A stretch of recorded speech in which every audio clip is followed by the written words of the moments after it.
அஸ்ஸலாமு அலைக்கும். நபி ஸல்லல்லாஹு அலைஹி வஸல்லம் அவர்கள் கூறினார்கள், ஒவ்வொரு முஸ்லிமும் தான் தர்மம் செய்ய வேண்டும். அப்போது நபி தோழர்கள் கேட்டார்கள், அல்லாஹ்வின் தூதரே, தான் தர்மம் செய்வதற்கு பொருள் இல்லாதவர் என்ன செய்ய வேண்டும்?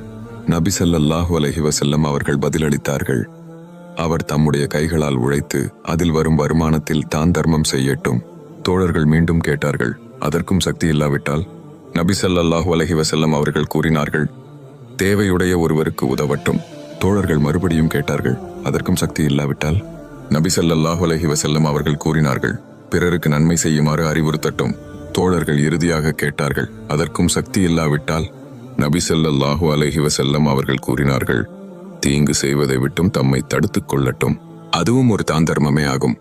இந்த ஹதீஸ் நமக்கு உணர்த்துவது என்னவென்றால், தான் தர்மம் என்பது வெறும் பொருளை கொடுப்பது மட்டுமல்ல, நாம் செய்யும் ஒவ்வொரு நல்ல செயலும் பிறருக்கு உதவும் எண்ணமும் தான் தர்மத்தில் அடங்கும்.